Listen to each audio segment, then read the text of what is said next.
I'm Derrick Jensen. This is Resistance Radio on the Progressive Radio Network. My guest is Wendy Murphy. She's the director of the Women's and Children's Advocacy Project at New England Law/Boston, where she teaches sexual violence law.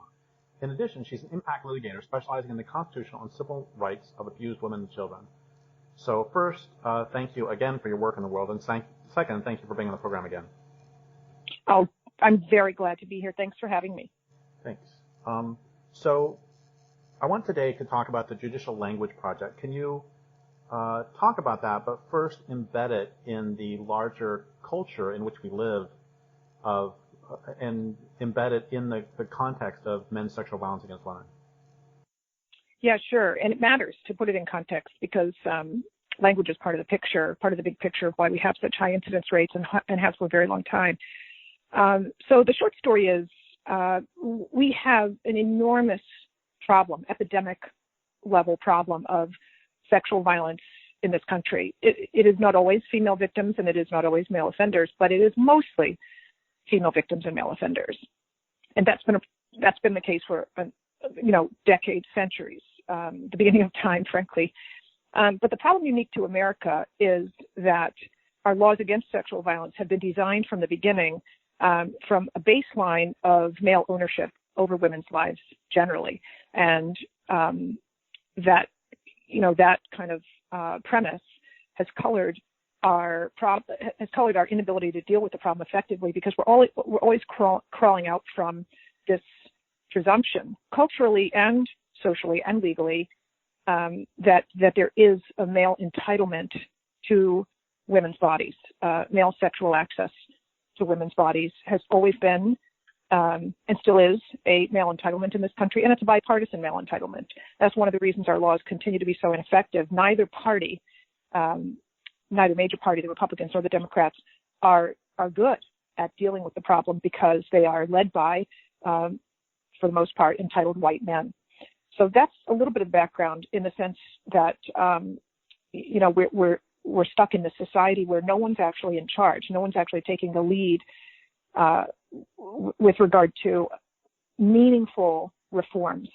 We've tried reforms over the years, try to repair some of the structural problems in our laws generally, and then some of the systemic problems as well with regard to how the police treat sexual violence, how prosecutors treat sexual violence, how judges treat sexual violence, how juries treat sexual violence. But the fundamental problem is there's no leadership that actually cares about effective reforms because, again, the people in charge of the systems and the institutions where we would need reform to take place are led predominantly by the very men, mostly white men, who are unwilling to give up their entitlements. So that's important. And then just if you look at the raw numbers and just, who's being assaulted and what is it doing to our culture, the numbers vary, and you can argue about the methodology and a variety of studies that speak to this issue. But we know that 1 in 3 girls is sexually assaulted before she graduates high school. We know that women in college suffer extremely high rates of sexual assault in the university environment. In fact, the data shows they're more likely to be sexually assaulted if they go to college than if they don't, which is pretty sick when you think about that. It's almost a built-in deterrent to women, better not to get educated.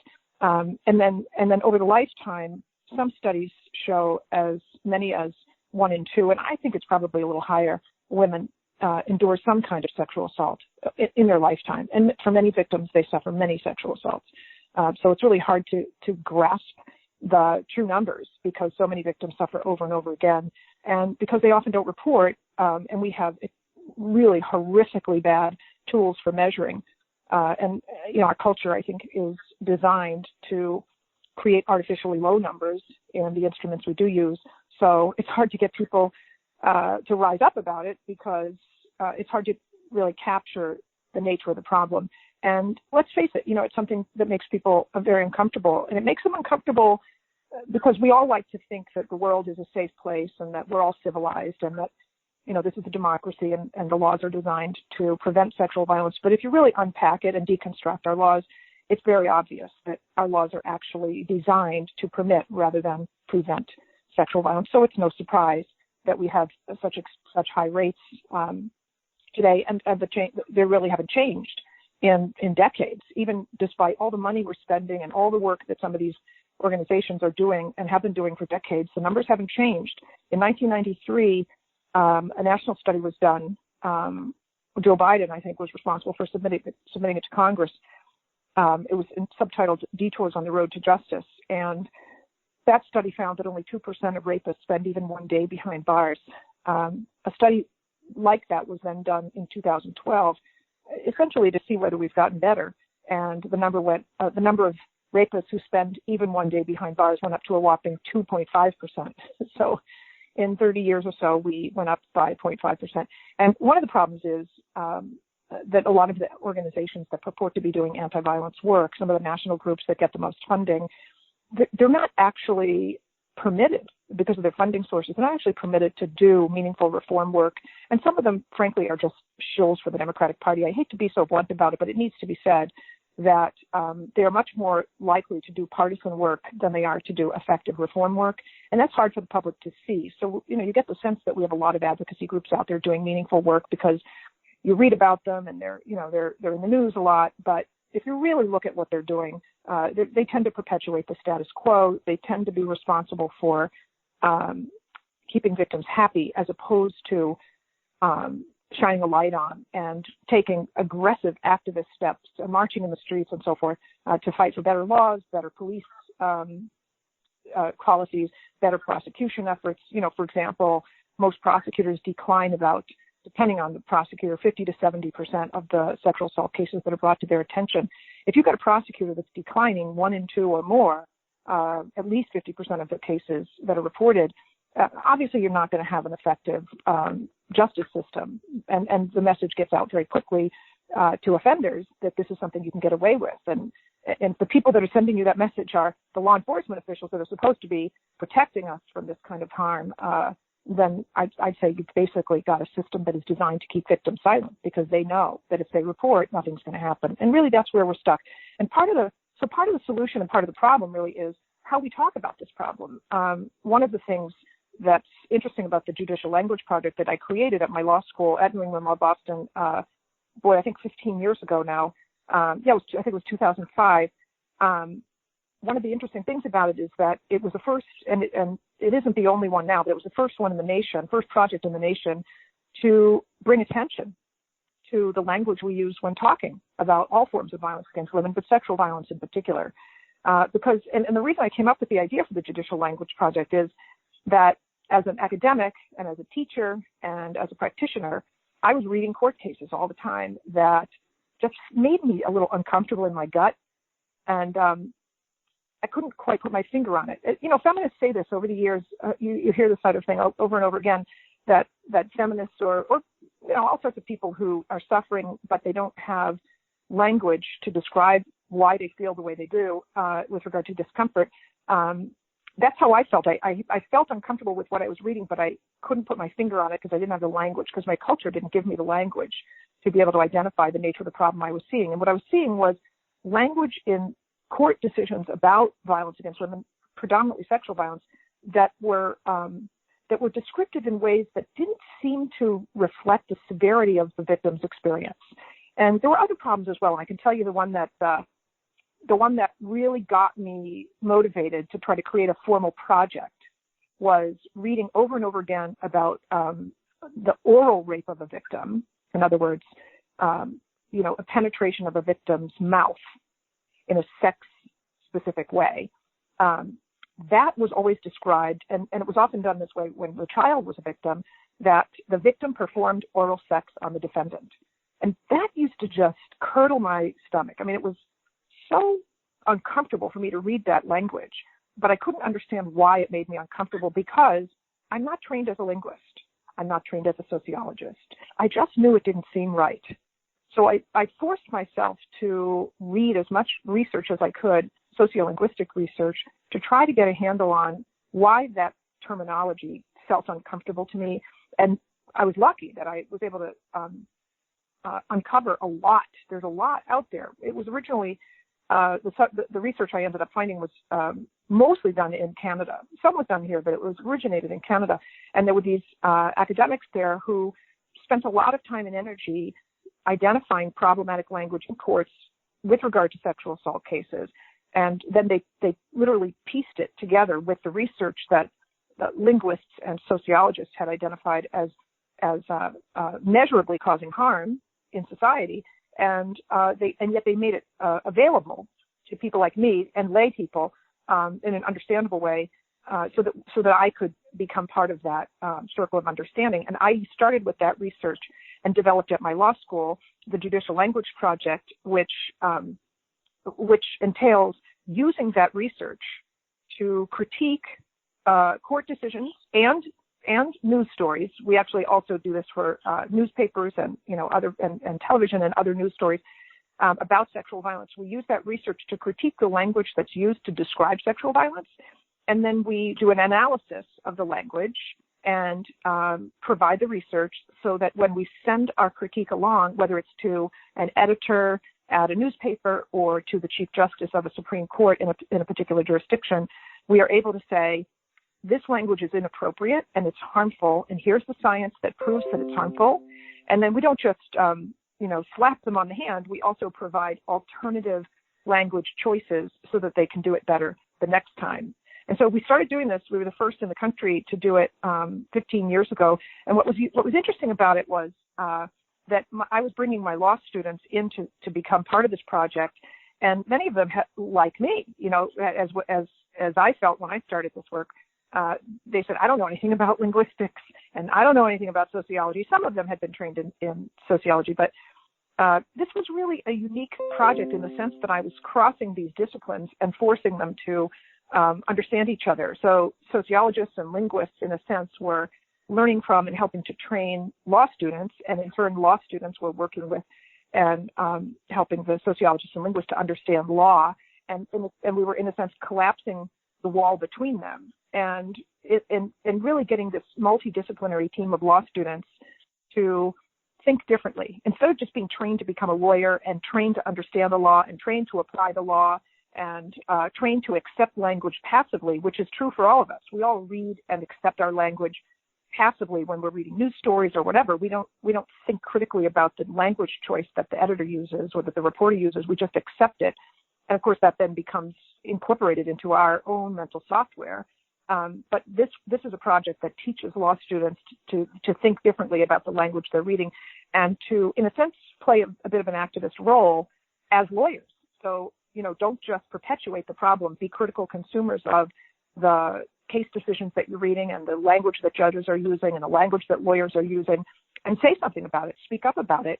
And in fact, before you become a lawyer, while you're a law student working on this project, here's an interesting way that you can participate in real reform work before you're even a lawyer. Here's a way you can try to reform the system, maybe not by going to the legislature and changing the laws, but by changing the way we talk, which absolutely has enormous impact on how people feel about sexual violence. And that's a very big something to deal with. So I have thank you so much for that. I have a few comments, and then I'll turn you loose again. And one of them is that this of something that you were talking about. You didn't have the language. It felt kind of off or bad, or to use sort of childish language, yucky. I remember when I was younger, very young, seeing the movie Dr. Zhivago, the one that starred Omar Sharif and Julie Christie back in the 60s. Mm-hmm. And I didn't see it in the 60s. I saw it when I was a teenager. And there's a rape scene in there with Laura, where Laura is raped by Evgrab, and it really disturbed me, and it took me about 10 years to figure out why it bothered me so much. And, I mean, apart from the fact that it's a rape scene, is that at the beginning of the scene, she's pushing him away, and by the end of the scene, she puts her arms around his back and pulls him close. And you see scenes like that in movies all the time. V for Vendetta, the main character tortures the woman, and the first thing she says is, I love you so much, or I love you, or I missed you, or something. And you see this all the time in film and TV where, the worst one ever is the Straw Dogs, Dustin Hoffman, and I can't remember the female actor's name, from the 70s, Sam Peckinpah movie, I believe. Anyway, there's a terrible, terrible rape scene in there where by the end of the scene, she's doing it again. She's pulling him close, where the message is, if you just push hard enough, then it's no longer rape. It's she wants it. And so yeah. One thing, and then another. Another is this just drives me bonkers that for whatever reason, I read a lot of news about various death penalty cases, and there's a guy, I don't know if he's on death row or if he's been executed, I don't remember, but anyway, he killed his wife, he tortured and killed his wife, and the way I've seen a lot of articles start about this is he loved her too much to let her go. And that just makes my, I don't know, it makes me crazy. So okay, I'm done. Well, this kind of conversation is one of the most important results of having a project like the Judicial Language Project, because there needs to be a place for people like you to be able to say, I feel uncomfortable, and what does it mean? Does it have meaning? And why? And so forth. And that really is why we did this, because otherwise we accept those movie scenes and they go into our brains and they feel normal even when they're not, because you just get pounded and pounded with information over and over and over again that you start to become the abnormal visual. You start to embrace it because even though it isn't normal, nobody would be showing you all these images unless this is the way it ought to be, and there's something wrong with you for feeling that discomfort. So obviously, having something like the Judicial Language Project is a wonderful, liberating space for someone like you to be able to go in and check in and say, hey, I have a problem with this scene. Is there something about this that that you can talk to me about? And am I wrong? Is there an explanation for my discomfort? And we don't do that for people. We just don't have spaces like that for people. The internet is obviously a wonderful place where there are many more spaces for these kinds of conversations to take place. And, thoughtful people often trust themselves even against the images they get pounded with. But I think, pornography is a really, really influential example of a medium that, and I don't know what to call it, a problem that tends to normalize violence against women in a way that's exceedingly difficult especially for men to perceive as harmful, because when they see it, it is titillating. And if you're learning information and your brain is growing, especially for young kids, and what you're seeing feels tingly in your man parts, but your brain thinks it's horrific because you know that hurting human beings is a bad thing to do, you're going to get very confused about which part of your body you ought to trust, your brain or your penis. It's really dangerous stuff. Pornography is probably at the top of the list of a type of propaganda that normalizes, and it's not quite language, but it includes a language problem, obviously, because the derogatory terminology that's used in porn against the woman also feels not only normal, but titillating. And so, of course, boys are going to grow up as men to think that this is something delightful because it feels delightful to them and it appears delightful to the woman. And it's hard to overcome that because the feeling of being sexually aroused kind of trumps your rational brain. So that's important. And then, then you get these quote unquote normal movies that are award winning and that do it in a slightly more subtle way, make you think that's not only acceptable behavior, but delightful behavior because it won an Academy Award. And we don't give Academy Awards to films that are offensive and derogatory and sexist. And actually we do. But even Gone with the Wind, I mean, I think that's always at the top of the list of the most famous movies, the best movies of all time. And there's a really ugly rape scene in that film that even, feminists and women's rights types will romanticize about. It's just hard. It's hard to fight against that tide. It's hard to fight when you don't have a place to have a conversation and to have the language that you need to be able to make sense of your conflicted feelings. The loved her too much thing, I find that an unfortunately very common sentiment in domestic violence cases, which again is part of language problem. The notion that it's ever possible to love someone so much you kill them. There's no place for that sentence. There is no place for that sentence because even if you love someone very much, and let's agree that O.J. Simpson very much loved his wife, Nicole Brown Simpson. When you choose to be violent to that person, and whether you kill them or not, but certainly if you kill them, when you make the choice to be violent, that is the antithesis of love. And it doesn't matter what you think because it isn't about you. It isn't about you. You choosing to label your behavior as an expression of love doesn't make it love.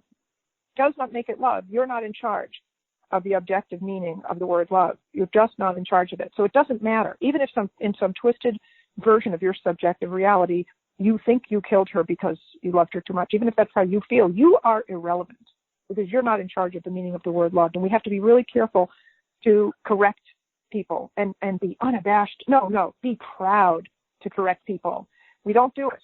We don't do it for a lot of different reasons, including that this is a topic area that, in certain areas of society in particular, you're not supposed to talk about. Well, I do it anyway, because if I can feel uncomfortable when I'm reading a news story in the Boston Globe because of their language choice, if they're allowed to make me uncomfortable, then I should be allowed to make other people uncomfortable in correcting the language that discomforts me. That's how I think about it. I want to make people, in a sense, comfortable in their discomfort by giving them tools that they can rely on to help them make sense of things they otherwise accept blindly and that really do corrupt them. I think the word corrupt is appropriate because, we're not born with the mental software that drives us to hurt.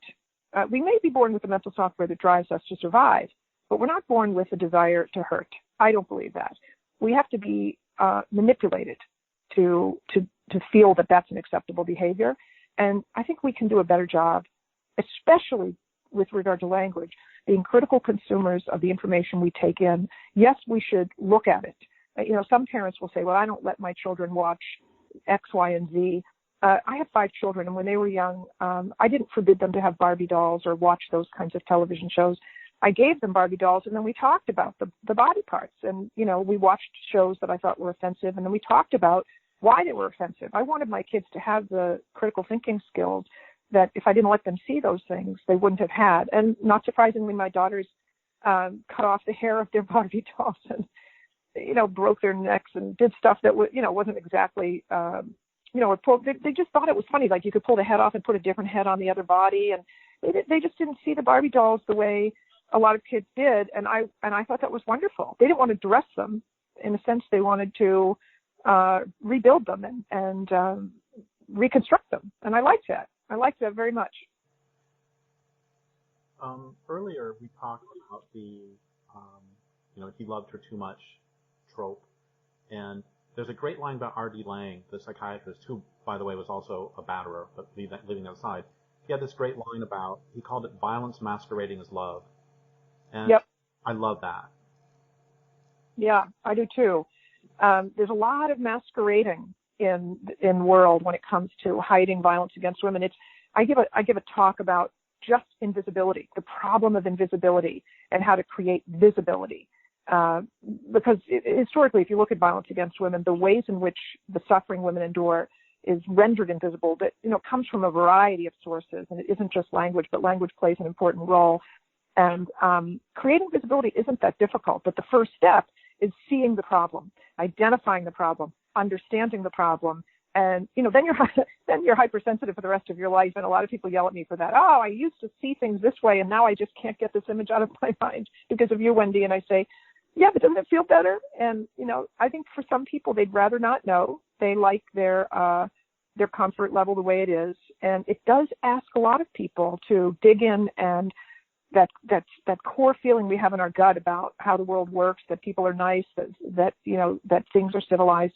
You got to give that up a little bit to be able to make progress, whether it's about this issue or anything else. You got to be willing to give yourself a little discomfort. And even when I've tried cases in front of juries, to me the evidence is overwhelming, but I know they're sitting there thinking, I can't get my head around the fact that this man would have raped this woman. He looks just like my next door neighbor or my son. I don't want to ever imagine my son being capable of this, so I'm going to find him not guilty because it makes me feel better. It makes me feel better than if I see him as a rapist. I have to feel uncomfortable about men I love in my life. So you don't yell at the jury and say, don't be stupid, and just use your common sense and figure it out. You really have to give them permission to be uncomfortable, and it's a challenge because it is. And we should screen jurors for their, frankly, in my opinion, no one ever does this, but we should screen jurors for their capacity to be self-critical, because that's the kind of juror who's much more likely to transcend these biases and these language barriers and to see the truth objectively in a case rather than getting stuck in that desire to feel comfortable. So we've been talking a fair amount about language in general. Can you give 4 or 5 examples from judicial cases or from language of the court itself that have been, we can call it objectionable, we could call it rapey, we could call it, eroticizing sexual violence? Can you give some examples of some court statements that are what we're talking about?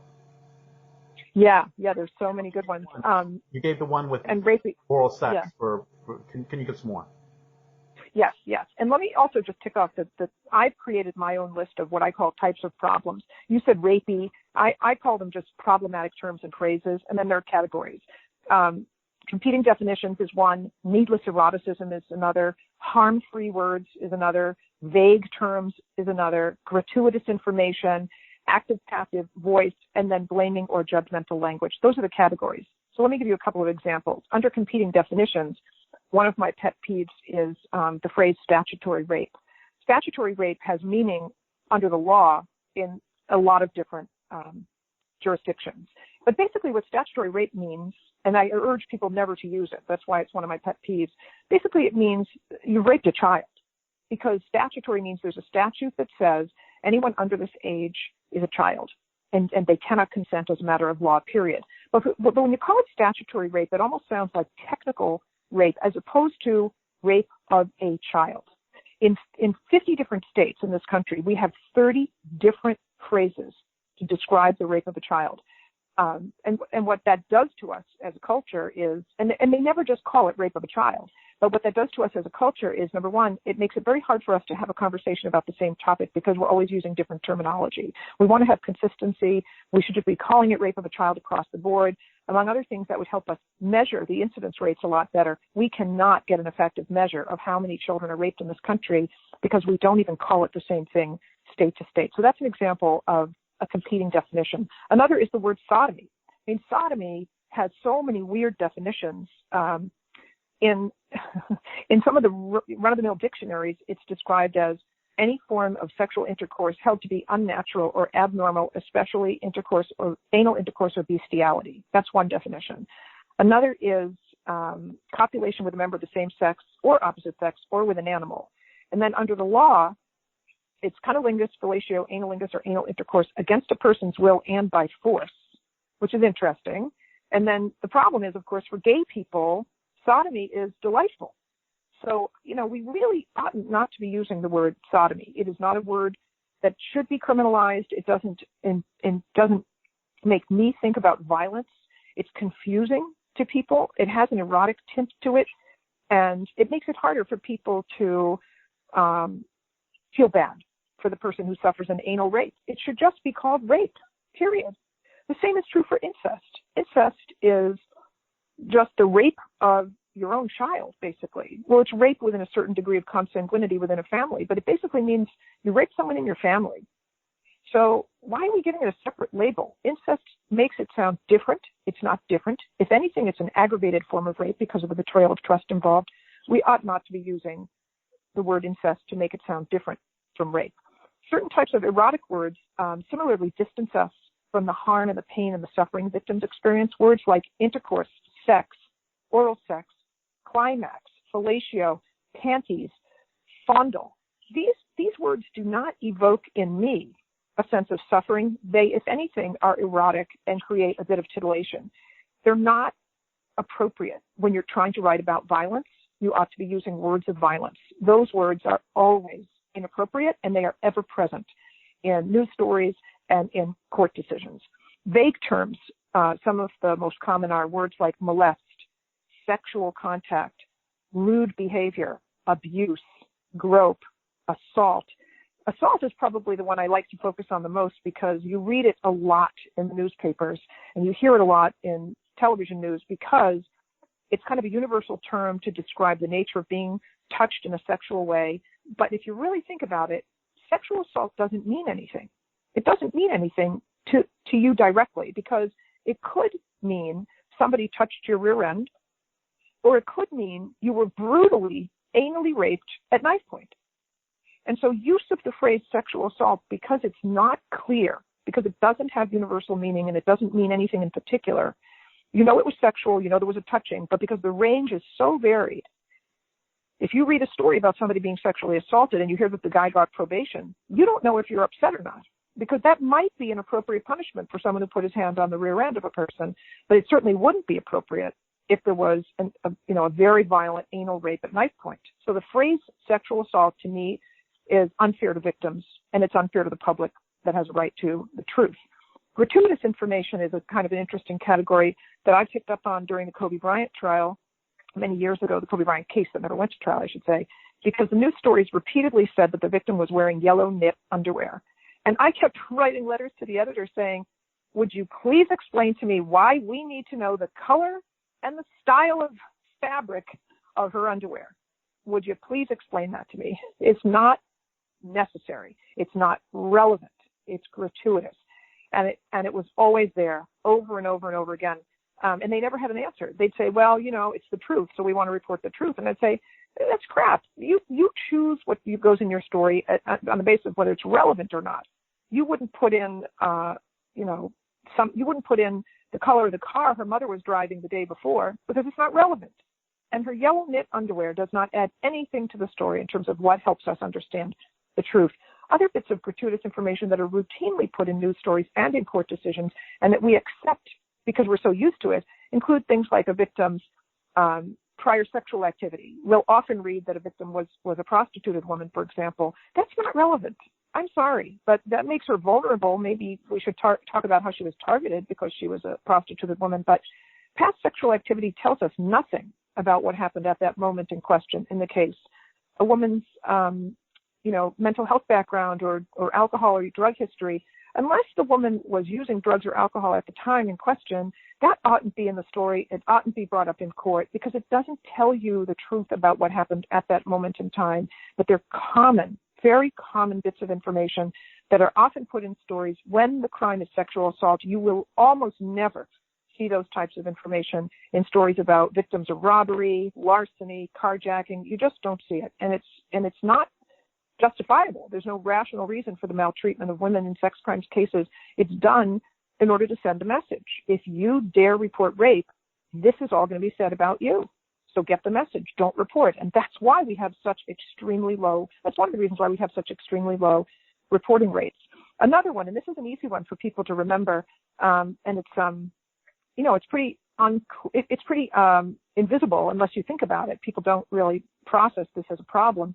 But it's the difference between saying the victim was raped and the defendant raped the victim. Obviously, if you say the victim was raped, which isn't untrue, what you're saying is in a passive voice instead of an active voice. And the offender isn't even in the sentence. He's just not part of the story. And you don't want that. If the victim was raped, and that's what people are reading, they don't get the sense that there was a perpetrator in the event, because they're not in the sentence. They're not in the story. They're not in the line.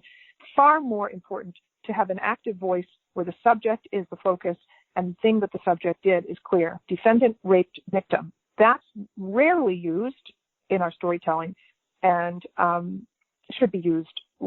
Far more often we see language that is passive and the defendant isn't there. Victim was raped and is very common.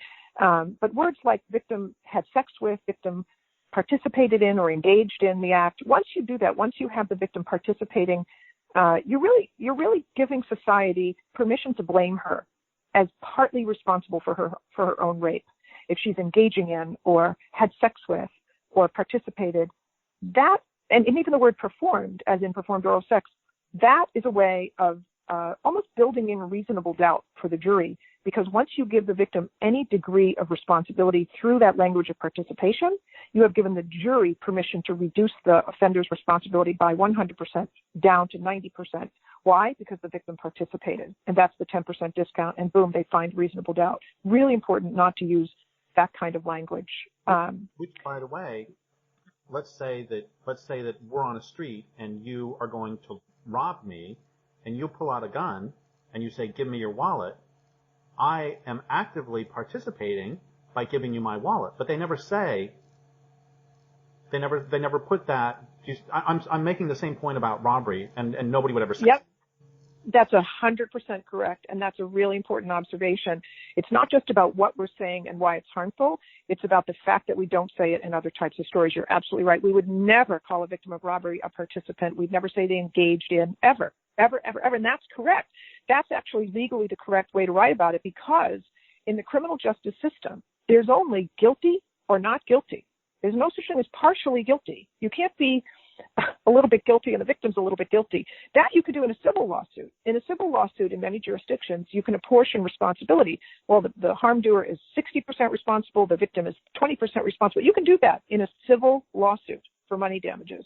In a criminal case, there's only one responsible party, and that's the harm doer. And he is either guilty or he is not guilty. He can't be a little bit guilty. And that's why legally, even creating the feeling that the victim played some role in causing someone else to offend against her body, even creating the idea through language choice that that's what happened, is a way of diminishing the responsibility of the person who is solely responsible for his criminal behavior. So that's one of the important, you're so smart to point that out, because that's one of the important observations that comes from this training that we do with people, is connecting the dots between language and real-world consequences.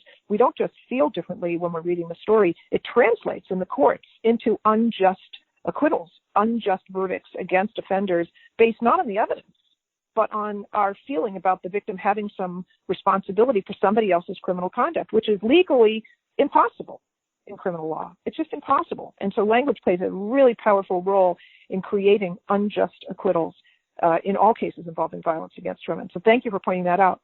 You asked me to give you a couple of real-world stories from the news, so I'm going to read you a couple because they're some of my favorites. There was a prosecution of a guy named Stanley McGee several years ago. This was in Boston, and the guy was charged with rape of a child. Carl Stanley McGee was married at the time. He was charged with rape of a child, and the Boston Globe described the guy as having been accused of molesting a 15-year-old boy. Molesting and, quote unquote, performing oral sex on the boy. The public never quite understood this as a serious sex crime case, because every time the Boston Globe wrote about it, they used words like molest and performing oral sex. It was an extremely eroticized story. Now, it so happens Carl Stanley McGee was a man of political influence who worked for the governor, and a lot of the soft peddling of the story was noticed by the public, which is good, but it's just the idea that this was a child. This guy was 38 years old. This was a 15-year-old boy. And to talk about it as a molestation and, quote-unquote, performing oral sex on the child, the correct terminology should have been that he was accused of child rape or rape of a child, and that he had forced his penis into the child's mouth or forced the child's penis into his mouth. That would have been the story. That's the correct story. And I know it makes people uncomfortable. When I've done training programs with the Poynter Institute on this issue, sometimes the reporters or editors will say to me, Wendy, that makes people uncomfortable when they're eating their cornflakes in the morning. If we say, force the penis into the victim's mouth, it makes people uncomfortable, and they want to read the newspaper and enjoy their cornflakes. And I said, the purpose of a newspaper is not to make people comfortable when they're eating their cornflakes or eating anything else. The purpose is to inform and to tell the truth. You put pictures of people who die in war. You tell horrific stories about violence perpetrated in the streets and especially in wartime. That's a front page story all the time. And you don't worry about making people uncomfortable. You only claim, and this is one of those examples of the masquerading problem that you mentioned earlier.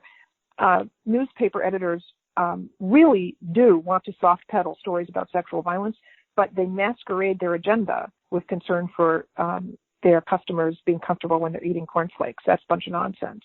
Here's another one. The New York Times columnist Bob Herbert wrote a column condemning the sex trafficking of children, which is a good thing. But as he described the nature of the problem, and he called it a serious crime, that's a direct quote, he also, at the end, complained that this was a problem of, quote-unquote, statutory rape. Statutory rape. He soft-pedaled his own story, and he was talking about the selling of children, the selling, not just raping of children, but the selling of children, and he called it statutory rape, as if this was a mere technicality. Here's another one. Philadelphia Daily News published a story about a teacher in his 30s charged with multiple sex crimes against a 14-year-old whom he impregnated 3 times. The man was accused of beating and threatening the child, forcibly committing vaginal and anal penetration.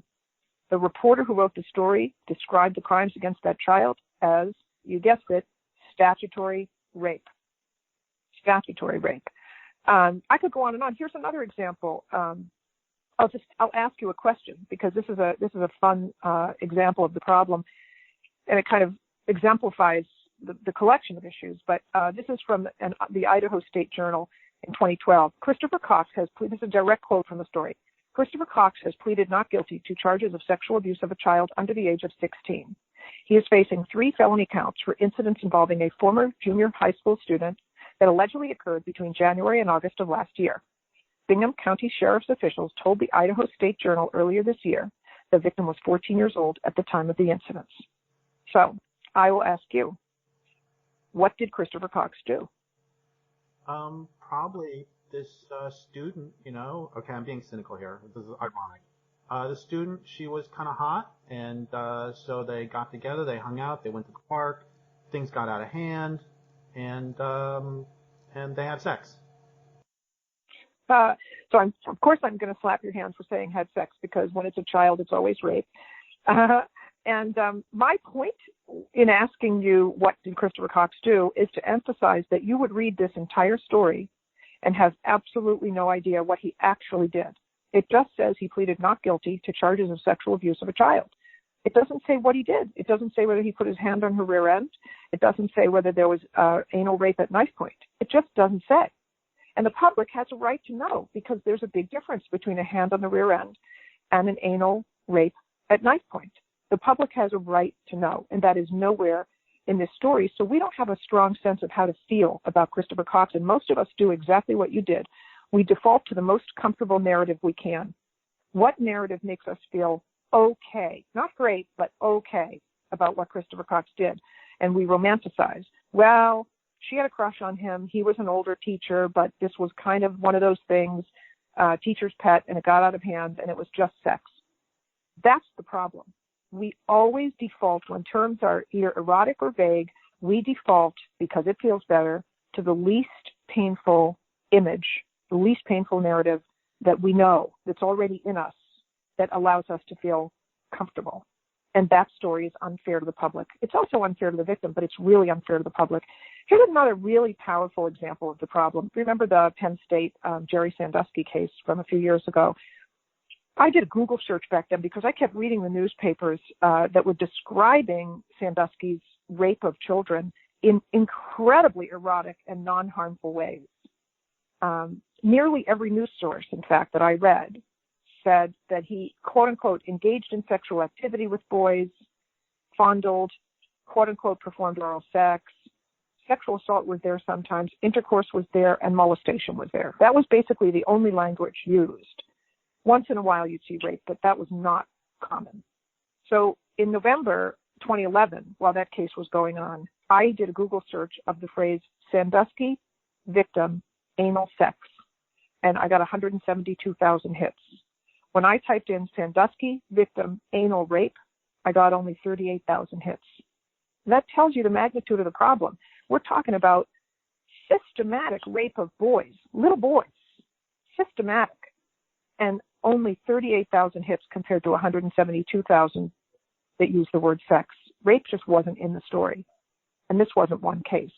The attempt to eroticize and minimize and frankly render invisible the harm these kids suffered was unbelievable. The mainstream news worked really hard to make us comfortable. And I found that repulsive. That made me extremely uncomfortable reading that language over and over.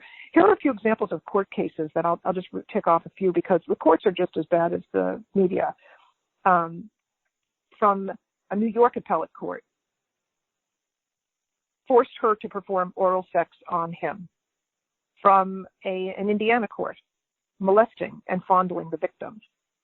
From another Indiana court, fondled the victim's vaginal area. That's usually called rape. From Washington State, engaged in sexual intercourse. The victim was wearing panties. They're not called panties. They're called underpants. This is from Ohio. The defendant performed oral sex. From Louisiana, the defendant's private part went into her. it's unbelievable. It's over and over and over and over again. From Minnesota, force the victim to commit fellatio and submit to cunnilingus. Commit fellatio. So the victim committed her own erotic crime against the defendant, apparently. Now, this one I'm going to end with, and I know we're running out of time, but I really want you to hear this one because this one takes the cake. This is the description in the statement of facts in an appellate court decision from Ohio. I just want you to, actually, no, let me do it backwards. I'm going to read you, no, I'm going to forget it. I'm going to do it the way I suggested. Okay, this is from the statement of facts. Defendant grabbed her from behind, placed his right hand over her mouth, pointed a knife near her face. When the victim attempted to escape, he tackled her to the floor. While flat on her stomach, he straddled her and pinned one of her arms. He said if she did not stay quiet, he would kill her. Despite this threat, the victim was crying, freaking out, and begging for life. He seized the victim's arms and duct taped her hands behind her back. That sounds pretty gruesome, right? That's a very violent crime, horrific crime. Here's what the appellate court said in its analysis section when it had to characterize what the victim went through in order to justify its decision. This is a direct quote from the Ohio Court of Appeals, okay? Quote, he despoiled her of her pants and began kissing her inner thigh. He engaged in fellatio, followed immediately by vaginal intercourse. Despoiled her of her pants. That is what the Ohio appellate court said in 2008. It sounds like it's from 1853, but that is what the Ohio appellate court said in 2008. There is so much wrong with the language we use when describing violence against women, especially sexual violence. We imply through our language choice that the victim is somehow responsible for someone else's criminal act. We make the behavior sound erotic so that we don't feel bad or really understand and become empathetic with the victim's suffering. It makes it really hard to understand how much suffering the victim went through. When we use erotic terminology, it makes us feel pleasure instead of pain. We make it seem invisible that we can't even interpret or infer from language whether something bad happened because of words like fondle and molest that tell us nothing about what actually happened. And we often eliminate the offender completely. We often eliminate the offender completely from the story by using phrases like she was raped or she was molested or she was assaulted rather than he assaulted her, he raped her. Those are the critical pieces of sociolinguistic research theory and policy that we need to be more mindful of, that we need to teach ourselves about because no one's teaching it to us. You're not going to learn this in school. You're not going to learn it in college. You're not going to learn it in law school. You've got to self-teach.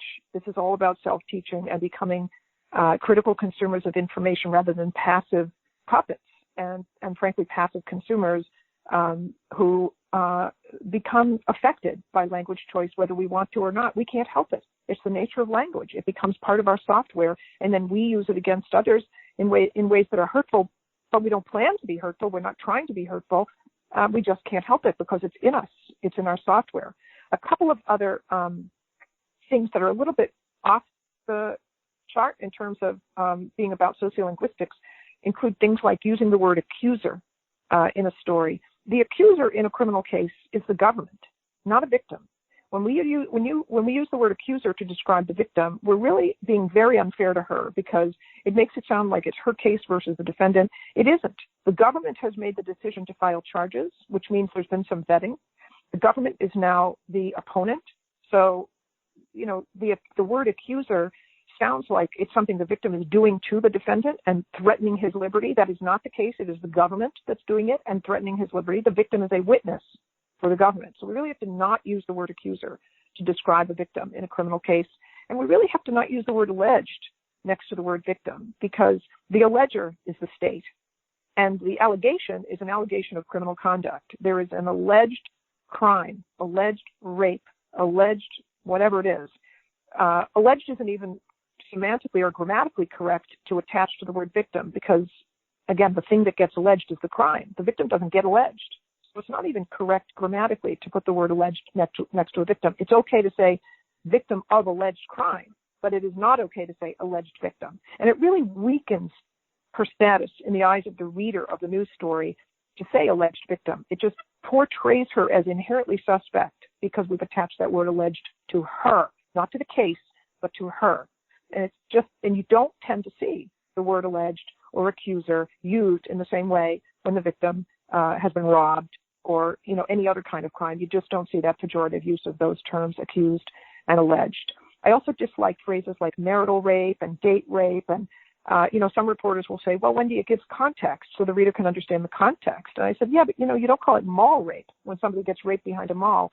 When you call something marital rape or date rape, you're really soft peddling the nature of the crime. There's no reason to do that. First of all, marital rape is usually a more horrific form of rape because of the betrayal of trust that happens.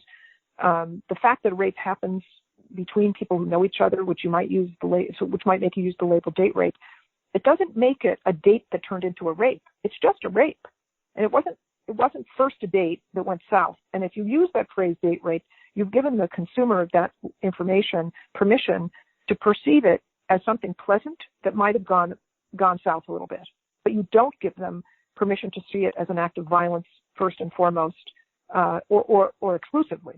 You claim you're giving context, but you're actually using a label that diminishes the seriousness in a way that makes no sense. It's not just that I don't like it.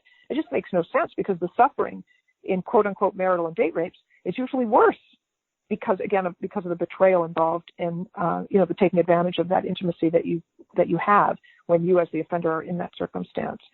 I like to think that there are lots of people out there who are mindful of the language they use. And I think the real issue here is whether they have the tools and the information they need to be more mindful. So podcasts like this are critically important because they cause people to say things. And it's my favorite thing that anybody ever says. Wow, I never thought of that before.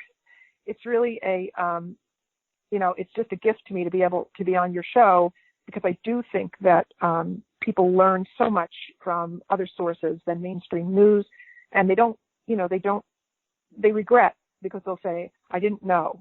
And so they're not trying to be harmful. They're not trying to promote and perpetuate the problem, but they are, and they like to be able to have that consciousness, that awareness, and that epiphany, if you will, that allows them then for the rest of their lives to be able to say, I'm never going to use that phrase again, and I'm going to tell other people not to use it. I mean, that is how social change happens. In a world where women are not yet equal under the Constitution, where our voices don't carry much weight, where we don't own newspapers and control the language people use, and we don't have the power really to produce reforms the way we ought to be able to come full circle to the points I made at the outset, which is that this is all about male entitlement to women's bodies. If women were in positions of power with regard to how policies and laws are made, we wouldn't have such a big problem, but we're not there. So in the meantime, we have to have reforms through mobilization in alternative sources like the internet and like podcasts. And this is where change happens. And I believe grassroots activism is the only way. And grassroots activism that happens through social media and podcasts and whatever way we can bring ourselves together and mobilize as a people, that's the only way reforms that matter are going to happen. And so I like to tell people, if you see a proposed idea for some kind of reform with regard to sexual assault, if you see it in the newspaper or on television, there's a very good chance it's not a good idea because women are not in charge of those places where those changes are happening. And there's a very good chance that what looks to be good is a Trojan horse, and it's actually going to undermine something that matters to women. So be suspicious. Be suspicious. Be critical consumers.